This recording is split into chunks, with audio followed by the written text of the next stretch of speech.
This is LSAT Prep Test 141, Section 1, Passage 3. This one is about whether advertising manipulates people by creating false needs. I would call this one medium difficulty because the structure is straightforward, but the passage spends the first half building an argument that the author completely rejects. And if you don't catch exactly where that rejection starts, you're cooked. Now, this is a social science passage. It is a takedown. The author is dismantling a specific critique of advertising, the Marcuse critique, and arguing that consumers are smarter and more independent than that critique gives them credit for. Now, before we go paragraph by paragraph, you should know the paragraph that matters most here is paragraph 4. That's where the author stops attacking and starts building their own position. And if you treated this one like a wrap-up, you missed the most testable content in the passage, where the questions are going to come from. Now, paragraph 1 here is pure setup. It puts Marcuse and his camp on stage. Their claim is that advertising creates fake needs, people chase those fake needs, and corporations profit from that cycle. That is it. You do not need the details here. You need the shape. A group of critics says advertising is a tool of control. If you get that, you're good, and then you want to move through this quickly. Now, paragraph 2 is still Marcuse, and this is important. The author is not talking yet. Paragraph 2 explains how the trick supposedly works. Real needs exist, physical and psychological, and advertising latches onto those real needs and redirects them toward products. If you want connection, buy this perfume. You want status, buy this car. So you keep buying, never quite satisfied.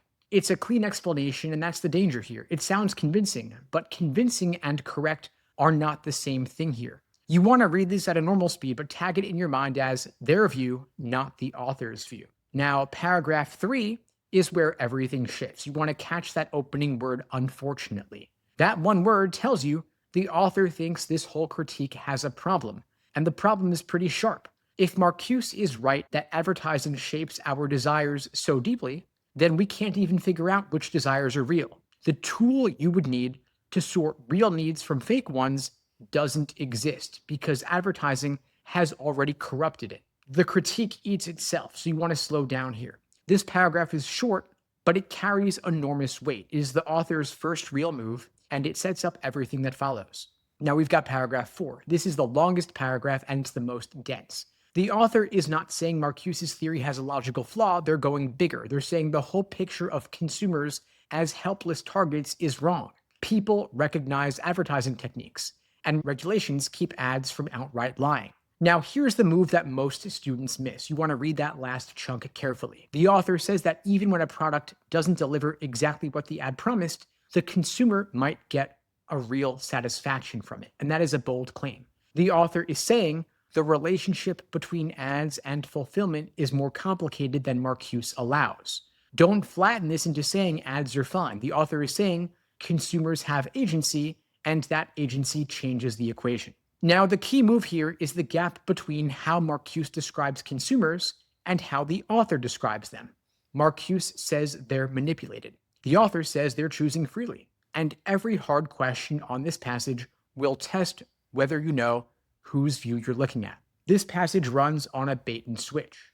You've got 2 paragraphs of a well-built argument, then 2 paragraphs tearing it down.